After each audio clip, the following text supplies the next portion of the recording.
भाई सब सही पढ़ रहे हैं, सबको आता है पढ़ना, सब अच्छे से पढ़ रहे हैं, बस कॉन्फिडेंस बहुत मैटर करता है कि आपका कॉन्फिडेंस क्या कह रहा है। अगर आप बार बार खुद से ये कह रहे हो यार मेरा तो नहीं होगा, मैं तो बहुत टाइम से पढ़ रहा हूँ, ऐसा हो ही नहीं सकता है, सुनता है आपका दिमाग वो चीजें। तो मुझे 7 साल लग गए हैं एक गवर्नमेंट जॉब सिक्योर करने में। मुझे अगर किसी ने ये बातें पहले इतनी डिटेल में बताई होती तो शायद मेरा बहुत सारा टाइम सेव हो जाता। इस वीडियो में मैं वो बातें शेयर करने वाली हूँ जो मुझसे कभी किसी ने शेयर नहीं करी थी। So let's start. सो पहला पॉइंट है mindset and clarity. I am assuming कि आपको पता है कि आपको कौन सी जॉब की तैयारी करनी है और इस जॉब की सैलरी क्या होने वाली है। आप किसी के कहने पे तो पढ़ाई स्टार्ट नहीं कर रहे हो। बहुत बार ये होता है कि हमने किसी को देखा होता है कि वो जॉब कर रहा है तो मैं भी जॉब कर लेती हूँ और परफेक्ट है, सिक्योर है, गवर्नमेंट जॉब तो सभी तैयारी कर रहे हैं, या फिर कुछ और नहीं है करने के लिए इसलिए गवर्नमेंट जॉब करना है। ऐसे वर्क नहीं करता है। आपको पता होना चाहिए कि आपको आपके पर्सनल मोटिवेशंस क्या हैं। लाइक अगर आपने किसी को देख के पढ़ाई शुरू करी है तो कुछ टाइम के बाद में वो पर्सन आपकी लाइफ में नहीं रहेगा, तो आप उससे आगे मोटिवेट नहीं हो सकते हो। लाइक कोई भी परमानेंट नहीं है। तो आपको खुद फिगर आउट करना है why you wanted this job, like what are your goals from this job, और आप क्या बनोगे एटलीस्ट इतना पता हो। जैसे मैंने आरएस की तैयारी शुरू करी थी तो मुझे किसी ने सजेस्ट किया था कि आप आरएस की तैयारी कर लो, तो मैंने अच्छा सा कोचिंग सर्च किया, दैट वाज बेस्ट। मैं कोचिंग गई और मैंने वहाँ पे पढ़ना शुरू कर दिया। बट टू बी ऑनेस्ट मुझे नहीं पता था कि एक आरएएस ऑफिसर क्या होता है। अंटिल मैंने पब्लिक एडमिनिस्ट्रेशन नहीं पढ़ा मुझे नहीं पता था कि कैसे वर्क करता है। तो एक पर्सनल मोटिवेशन जो होता है मुझे लगता था वो थ्रू आउट कि मैं क्या बन जाऊंगी, इस चीज़ की बहुत ज़्यादा कमी थी। इसलिए कुछ टाइम तो मुझे सिर्फ समझने में ही लग गया कि मैं क्या बनूंगी। और लाइक कोचिंग जा रहे हैं, पढ़ रहे हैं, और मैं काफ़ी अच्छे से पढ़ रही थी। दिस इज़ नथिंग लाइक कि मैं पढ़ाई नहीं कर रही हूँ या फिर मैं बंक कर रही हूँ, ऐसा कुछ भी नहीं था। बट मुझे नहीं पता था कि एक आरएस ऑफिसर क्या होता है। आई थिंक वो सबको पता होना चाहिए, क्लास में थोड़ा बहुत बताते हैं, बट पर्सनली मैंने कुछ रिसर्च नहीं किया था। तो आई वुड सजेस्ट यू कि अगर आपको कुछ बनना है तो आपके दिमाग में ये चीज़ क्लियर होनी चाहिए कि आप वो एग्ज़ाम क्रैक करने के बाद में आप क्या बनने वाले हो। Next point is which exam. Once you have decided कि आपको किस एग्जाम की तैयारी करनी है, एसएससी, बैंकिंग, आरएएस, राजस्थान का कोई एग्जाम है, या फिर आप किसी और स्टेट से बिलोंग करते हो और वहाँ पे आपको स्टेट पीसीएस या फिर पटवारी, वीडियो, किसी भी एग्जाम की तैयारी करनी है, तो ऐसा नहीं होता कि आप बैंक की तैयारी कर रहे हो और आप एसएससी के एग्जाम दे रहे हो। आपने आरएएस की तैयारी करी है तो आप किसी और एग्जाम के एग्जाम्स दे रहे हो। अगर आपने आरएएस की तैयारी करी है तो आई वुड सजेस्ट कि आप राजस्थान लेवल के बहुत सारे एग्जाम्स दे सकते हो, बिकॉज आपने बेसिक जीके पढ़ा है। बट ऐसा वर्क नहीं करता है बहुत बार, बिकॉज आरएएस का जो स्टैंडर्ड है वो थोड़ा ज़्यादा होता है। आपको ऐसा लग सकता है कि आप अगर आरएएस की तैयारी कर रहे हो तो आप बहुत सारे एग्जाम्स दे सकते हो। टू बी ऑनेस्ट बहुत ईजी हो जाता है। बट जब मैंने आरएस का एग्जाम दिया उसके बाद मैंने पटवारी, वीडियो या किसी और लेवल का एग्जाम दिया तो उनके क्वेश्चंस जो होते हैं वो बहुत डिफरेंट होते हैं। पटवारी में या फिर बीएड में बहुत ही डिफरेंट लेवल के फैक्चुअल एग्जैक्ट जो फैक्ट्स वाले क्वेश्चंस होते हैं वो पूछे जाते हैं। और आरएस वाले एग्जाम्स में वो वाले क्वेश्चंस बहुत हद तक नहीं पूछे जाते हैं। और आजकल तो सिलेबस काफ़ी चेंज हो रहा है तो काफ़ी एनालिटिकल क्वेश्चंस पूछ रहे हैं। सेम एज अगर आप बैंक की प्रिपरेशन कर रहे हो तो मैथ्स और रीजनिंग का लेवल शायद बहुत ज़्यादा अलग होता है कंपैरेटिव टू एसएससी वाले एग्जाम्स के लिए। तो एक चीज़ डिसाइड करना बहुत ज़्यादा ज़रूरी है। आप एक साथ दो नावों में सवार नहीं हो सकते हो, ट्रस्ट मी। मैं मेरा पर्सनल बात बताती हूँ।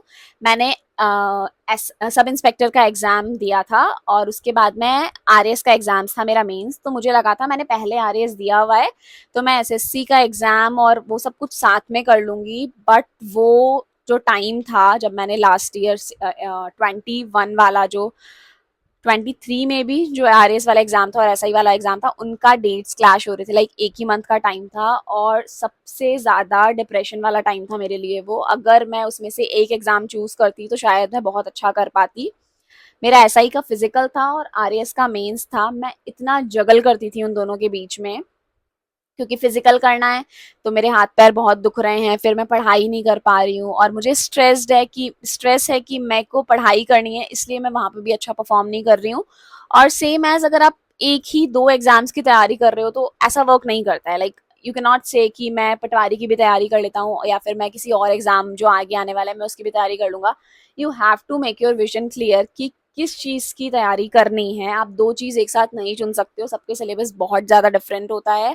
और प्लस कि जब आप दो एग्जाम्स की साथ में तैयारी कर रहे हो तो आपका माइंड बिल्कुल भी प्रिपेयर नहीं होता है उस चीज़ के लिए। I don't know if you are any brilliant student about, मुझे उनके बारे में नहीं पता, but for me I can not take that pressure. और जब भी मैं मेरे बहुत सारे फ्रेंड से बात करती हूँ तो मुझे यही रियलाइज होता है कि एक साथ किसी 2 एग्जाम्स की तैयारी करना, अगर 2 महीने का गैप है किसी एक एग्जाम के बाद में, you can definitely pick that और कोचिंग लेके बहुत कुछ क्लियर हो जाता है। बट बहुत पास में कोई एग्जाम है तो आपको एक एग्जाम को प्रायोरिटी देनी चाहिए। आप एक साथ 2 एग्जाम की प्रिपेयर नहीं कर सकते। तो थर्ड पॉइंट इज सिलेबस को समझना। अब आपने डिसाइड कर लिया है कि आप कौन से एग्जाम के लिए प्रिपेयर कर रहे हो, तो आपने एक अपना सिलेबस सेलेक्ट कर लिया है और आप उसके अराउंड वर्क कर रहे हो। सिलेबस समझने से जनरली मैं क्या समझती थी, मैं आपको बताती हूँ। मुझे लगता था if I have a official print of my syllabus, तो मुझे पता है एग्जाम में क्या आने वाला है। अगर आपने बहुत सारे ये मोटिवेशनल या फिर किसी जिसका सिलेक्शन हो गया है उसके वीडियोस देखे होंगे, तो आपको पता होगा कि वो लोग कहते हैं कि आपको आपका सिलेबस याद होना चाहिए। Why is it important? First तो न्यूज़पेपर वगैरह पढ़ने में बहुत ईजी रहता है। मैं न्यूज़पेपर इतना ज़्यादा नहीं पढ़ती थी तो मेरे लिए वो चीज़ नहीं थी। बट सिलेबस को पढ़ने के साथ साथ हमें उसके साथ के प्रीवियस ईयर के क्वेश्चंस देखने होते हैं। अगर आपने सिर्फ सिलेबस देखा, आपको लगा कि आपको समझ में आ गया, बट एक्चुअली में वो आपको समझ नहीं आया है क्योंकि आपने उस टॉपिक से रिलेटेड क्वेश्चंस ही नहीं देखे हैं। तो जब अगर आप क्वेश्चंस नहीं देख रहे हो तो जब आप पढ़ रहे हो तो आपको पता ही नहीं है कि क्वेश्चन बन कैसे रहे हैं। ठीक है, आपको लग रहा है कि ये क्वेश्चन बनेगा, बट टू बी ऑनेस्ट वैसा क्वेश्चन नहीं बन रहा है। तो आई वुड प्रेफर कि सिलेबस पढ़ने के साथ में अगर आपने 1 महीने भी पढ़ाई कर ली है या फिर आप आपका जनरली आप कोचिंग जाओगे, आपको एक या दो सब्जेक्ट साथ में स्टार्ट कर देंगे, तो आप उन 1 या 2 सब्जेक्ट का 1 महीने के बाद में फिर स्टार्टिंग से अगर आप रोज पढ़ रहे हो ना, एक बार पढ़ोगे तो डेफिनेटली कुछ समझ ही नहीं आता है। अगर आपको लगता है कि आपको सर ने एक बार पढ़ा दिया और आपके दिमाग में वो चीज़ बैठ गई है, दिस इज़ नॉट ट्रू, ऐसा नहीं होने वाला है। 4, 5, 6 बार रिवीजन करते-करते और जितनी बार आप अपनी बुक्स पढ़ोगे या फिर जितनी बार आपने नोट्स पढ़ोगे ना, ट्रस्ट मी अगर आप सही से पढ़ रहे हो तो हर बार आपको आपके नोट्स में अपनी ही लैंग्वेज में बहुत सारी बातें पता चलेगी। ठीक है, तो आपने अपना सिलेबस पढ़ लिया, आपके 1 महीने या 2 महीने की कोचिंग हो गई, आप कुछ भी पढ़ रहे हो कहीं से भी, फिर आपको अपने क्वेश्चन पेपर लेने हैं प्रीवियस ईयर्स के, या फिर आपको कोचिंग वाले जो दे रहे हैं, कोचिंग वाले स्टार्टिंग में बहुत ही थोड़ा थोड़ा देते हैं तो आपका वहां से पूरा कवर अप ही नहीं हो पा रहा होगा। तो आपको ही जो बेस्ट प्रीवियस ईयर के क्वेश्चन है, लाइक हमारे में मैं आरएस का एग्जाम दे रही थी तो दिशा काफी अच्छा होता है, और तो आप वो क्वेश्चन बैंक लो या फिर लक्ष्य वाली क्वेश्चन बैंक लो, उसमें देखो कि किस तरह के क्वेश्चंस आ रहे हैं। एक तो वो क्वेश्चन पढ़ने से आपका दिमाग इतना ज्यादा क्लियर होता जाएगा, आपको समझ में आएगा कि इस तरह का भी क्वेश्चन बन रहा है। मैं ये चीज बहुत ज्यादा अवॉइड करती थी प्रीवियस ईयर के टाइम पे। और एक और चीज कि हमें हमेशा लगता है कि एक बार ये सिलेबस कंप्लीट हो जाए उसके बाद मैं मोक टेस्ट दूंगा या फिर उसके बाद मैं ये वाली चीज क्वेश्चन करना स्टार्ट करूंगा। ऐसा कभी नहीं होता। अगर आप पढ़ रहे हो आपका सिलेबस कभी भी कंप्लीट नहीं होगा, सच में कभी कंप्लीट नहीं होता है। लास्ट डे एग्जाम तक भी यही लगता रहता है ये छूट गया, ये वो छूटता है, और एक्चुअली में कुछ छूटता नहीं है। आप जो पहले पढ़ चुके हो वो आप भूल चुके हो, तो आपके दिमाग में वो चीजें हैं तो सही कहीं ना कहीं, बट अगर आपने क्वेश्चन नहीं किए हैं तो वो चीजें आपको एग्जाम में नहीं याद आती हैं। आप क्वेश्चंस कर रहे हो तो आपको धीरे धीरे उसका एक आइडिया लगता जाता है, और एग्जाम टाइम पे आप इतना पीर प्रेशर नहीं फील करते हो। आपको क्वेश्चंस को एलिमिनेट करना आ जाता है बहुत तरह से अगर आप क्वेश्चंस दे रहे हो तो। अगर आपका ऑनलाइन एग्जाम है तो आप ऑनलाइन दो, ऑफलाइन है तो आप ऑफलाइन की तैयारी करो। बट सिलेबस पढ़ने के साथ में प्रीवियस ईयर्स के क्वेश्चंस लगाना बहुत ज़्यादा ज़रूरी है। मॉक टेस्ट अगर आप मॉक नहीं दे रहे हो, बहुत दिक्कत होने वाली है। अगर आपको लग रहा है आप एक बार सिलेबस कंप्लीट करने के बाद में मॉक देना स्टार्ट करोगे, बहुत बड़ी गलती है। जैसे ही आपका 20% भी सिलेबस कंप्लीट हुआ है, आप क्वेश्चन बैंक को जस्ट देखते रहो, आपके दिमाग बहुत ज़्यादा क्लियर होता जाएगा धीरे-धीरे आपके पेपर के थ्रू। और जब आपको सर पढ़ा रहे होंगे या फिर आप खुद से पढ़ रहे होगे तो आपके दिमाग क्लिक करेगा, यार वैसा सा क्वेश्चन वहाँ पे था, तो इसका आंसर ये होगा, और समहाउ वो आपके सबकॉन्शियस माइंड में जाके स्टोर हो जाएगा। तो अगर वो वाला क्वेश्चन आ रहा है तो नो वेज कि वो वाला क्वेश्चन तो गलत होने वाला है। तो ऑलवेज सिलेबस क्लियर करने के साथ में प्रीवियस ईयर्स के क्वेश्चन देखना बहुत ज़्यादा इंपॉर्टेंट है। ओके, सो अब हमने सिलेबस देख लिया, हमने डिसाइड कर लिया कि कौन से एग्जाम की तैयारी करनी है। अब हमें बनाना है एक बढ़िया सा टाइम टेबल जिसके हिसाब से हम उठेंगे सुबह 6 बजे, 6 बजे से 7 बजे तक हम करेंगे पढ़ाई, फिर हम करेंगे हमारे घर के काम थोड़े बहुत, फिर कोचिंग जाएंगे। ऐसी बेवकूफ़ी कभी नहीं करनी है। आपको किसी का पैटर्न देख के या फिर इंस्टाग्राम पे, यूट्यूब पे कोई पर्सन अपना किस हिसाब से पढ़ रहा है या फिर आपके फ्रेंड्स किस हिसाब से पढ़ रहे हैं, आपको वो वाली चीज नहीं फॉलो करनी है। Do what best for you. अगर आपको लगता है कि आपकी रात को पढ़ाई हो रही है, जाने दो, आप दिन भर आराम से सो ना, रात की लाइब्रेरी ज्वाइन करो या फिर रात को अपने रूम में बैठ के पढ़ाई करो। ये मत करो कि कोई सुबह उठ के अगर पढ़ रहा है तो मैं भी सुबह उठ के ही पढ़ूंगा। ऐसा वर्क नहीं करता, ठीक है। बहुत लोगों को मॉर्निंग में, लाइक मैं जब पढ़ रही होती हूँ तो मैं रात को अगर थक जाती हूँ तो मैं 9-10 बजे सो जाऊंगी और मैं 3 बजे उठ जाऊंगी। मैं कोशिश करूंगी मैं 3 बजे उठ जाऊं। अगर मेरी पढ़ाई हो रही है तो अच्छी बात है, नहीं हो रही है तो मैं कोई और चीज पिक कर लूंगी जो मेरे लिए बेस्ट वर्क करती है। अगर मेरा पैटर्न जो रहता था वो ये रहता था कि मेरे को लाइब्रेरी में बहुत अच्छी पढ़ाई होती थी, घर में पढ़ाई नहीं होती थी क्योंकि मैं जॉइंट फैमिली में रहती हूँ और पॉसिबल ही नहीं है यहाँ पे पढ़ाई हो सके। तो मुझे लाइब्रेरी बेस्ट सूट करती थी। वाइल जो मेरे कुछ फ्रेंड्स थी उनको लाइब्रेरी सही नहीं लगती थी, वो कंफर्टेबल नहीं रखती थी, हाइजीन का इशू था और भूख लगती थी, बहुत सारी चीजें थी।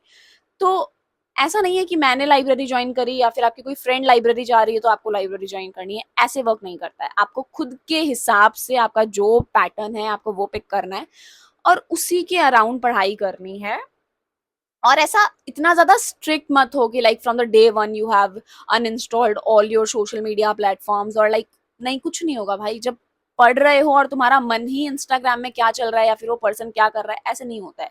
आपको पढ़ना होगा ना तो आप लिटरली पढ़ना शुरू करो। आपका खुद से मन ही नहीं करेगा इंस्टाग्राम चलाने का या फिर यूट्यूब पे कुछ देखने का। खाना खा रहे हो वो टाइम पे अलग बात है, बट मेक दैट कि आपके फोन में वो एप्स हैं और आप पढ़ाई में इतना ज्यादा इंडल्ज हो that you do not wanted to open that app जब आप पढ़ाई कर रहे हो।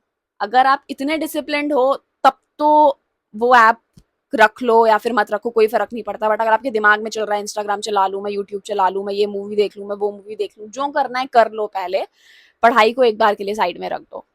तो next point is books and study material. तो जब से आप पढ़ना स्टार्ट कर रहे हो, go with the authentic books. ऐसा नहीं कि आप कोई छोटी पतली बुक ले आए हो और आपको लग रहा है कि मैं इससे स्टार्ट कर लेता हूँ फिर मैं बड़ी वाली बुक्स पढ़ लूंगा। स्टार्टिंग में ही अच्छा जो ऑथेंटिक सोर्स है जहाँ पे ज्यादा चीजें हैं आप वो कर लो। आप अच्छे से उसको पढ़ो। आप जितनी बार वो बुक पढ़ोगे, ऐसा नहीं होगा कि मतलब आपने एक बार पहले पतली बुक पढ़ी, मतलब पतली बुक से मेरा मतलब है आपने कोई बुक पढ़ी जिसमें आपका जो सिलेबस है वो प्रॉपर कंप्लीट नहीं हो रहा है। जैसे तो आपने एक ऑथेंटिक बुक चूज करी जो शायद मार्केट में अवेलेबल बुक्स में से जिसके पेजेस ज्यादा हैं, आई वोंट से कि पेजेस ज्यादा हैं तो वो अच्छी है, बट वो क्वालिटी वाला चीज है। अगर जैसे आप आरएस की तैयारी मैंने करी थी तो मैंने स्प्रिंग बोर्ड को उस टाइम पे पिक किया था, तो मुझे पता था कि सबसे ज्यादा कंटेंट जो है वो उसी का है या फिर सबसे ज्यादा ऑथेंटिक है। तो हर एग्जाम्स के लिए मार्केट में कुछ ना कुछ चलता रहता है, तो आप you go for the best. Don't think कि ये कम है तो मैं ये जल्दी कर लूंगा तो मैं ये पहले खत्म कर लेता हूँ, फिर मैं एक बार वो बाद में देख लूंगा। आपको जब भी आप पढ़ाई कर रहे हो तो रटने वाली जो चीजें हैं वो ऐसे वर्क करती हैं कि आपने जब एक बुक से पढ़ा है तो जब आप उसी बुक से बार बार पढ़ रहे हो, लाइक आपके अगर हैंड रिटन नोट्स हैं या फिर आप कोई बुक पढ़ रहे हो, तो एक बार पढ़ने से तो डेफिनेटली कोई चीज ना समझ में आ रही है ना फिर कुछ और हो रहा है। तो आपने जब वो एक बार चीज पढ़ी है तो आपको मल्टीपल टाइम उसी चीज से रिवीजन करने हैं, ठीक है। जब आप मल्टीपल टाइम उस चीज से रिवीजन कर रहे हो तो वो आपके माइंड में बैठता जा रहा है। एग्जाम देने आप जब जाओगे तो आपको याद आना चाहिए या फिर याद आता है अगर आपने अच्छे से पढ़ा है तो, कि ये वाला क्वेश्चन इस पे, इस लाइन पे लिखा हुआ है, एग्जैक्ट आपके दिमाग में उसका फोटोकॉपी आएगा। और आप किसी से भी पूछ लेना, इवन आप पढ़ के देख लेना, आपने स्कूल में भी अगर पढ़ा होगा तो आपको पता होगा कि ये वाला क्वेश्चन मेरी कॉपी में इस साइड लिखा हुआ है। तो मल्टीपल रिवीजन से ये होता है। तो बुक्स को शफल नहीं करना है, लाइक आज इससे पढ़ लिया, आज उससे पढ़ लिया, या फिर आज इस नोट से पढ़ लिया, कल उस कॉपी से पढ़ लिया। एक जो ऑथेंटिक चीज है वो रखो। मैथ्स पढ़ रहे हो तो भी यही वाली चीज वर्क करती है। आपके जो क्वेश्चन है, जो फॉर्मूलाज है, वो एक लाइन में अगर अच्छे से अरेंज्ड है तो उसका बहुत ज्यादा फर्क पड़ता है।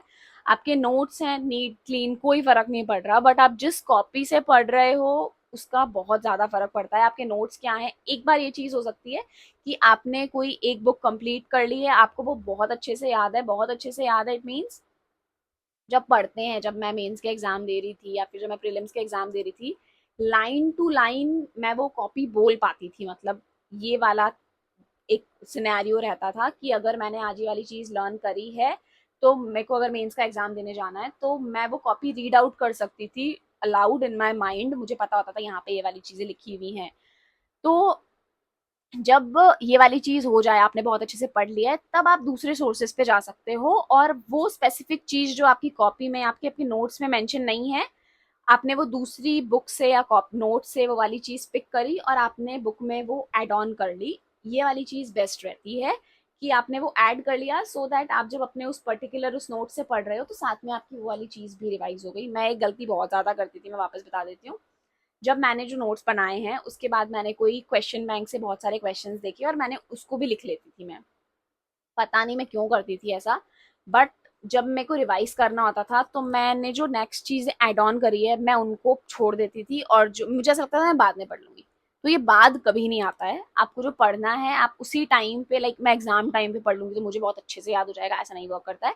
आपको जब पढ़ रही हो तो आप स्टार्टिंग से शुरू करो और सारी चीजें उसी लय में, लाइक पढ़नी होती है, रिपीटेडली पढ़नी होती है, बहुत ज़्यादा बार। ऐसा नहीं होता है, मैं जीके की पर्सनली बात बता रही हूँ। अगर आपको लग रहा है कि आप 4 बार पढ़ लोगे, 5 बार पढ़ लोगे, कोई फ़र्क नहीं पड़ता भाई, 4 बार पढ़ लो, 5 बार पढ़ लो, जब तक वो चीज़ें आपके दिमाग में ऐसे चलनी चाहिए और ऐसे याद आता है अपने आप की ये वाली चीज़ यहाँ लिखी हुई है, ये वाली चीज़ यहाँ लिखी हुई है। एकदम विजिलेंट हो जाते हो जब आप अच्छे से पढ़ रहे होते हो। आपने ये वाली चीज़ मुझे नहीं पता फ़ील करी है कि नहीं फ़ील करी है, but when I was studying ना, मैं इतनी ज़्यादा हाइपर एक्टिव रहती हूँ कि पढ़ाई के अलावा भी मैं सारी चीज़ें बहुत ही ज़्यादा स्मार्टली कर पाती हूँ। I can feel that if I am studying well ना, तो मेरा दिमाग अलग तरह से वर्क करता है, मैं इतनी ज़्यादा डिसिप्लिन रहूंगी और नॉट रिलेटेड विद स्टडीज, सब कुछ अच्छा अच्छा, मतलब एकदम डिसिप्लिन होना चाहिए उस टाइम पे, आपका पैटर्न ही वैसा सा सेट हो जाता है। तो बुक्स का जो वो मटेरियल है वो हमेशा ऑथेंटिक होना चाहिए। अगर आप कोई दूसरी बुक पढ़ रहे हो तो उसको पढ़ के आप अपने जो बेसिक जो एक पेरेंट नोट्स हैं आपके, आप उसमें वो चीज़ ऐड करो, उसे रिपीट करो बार बार।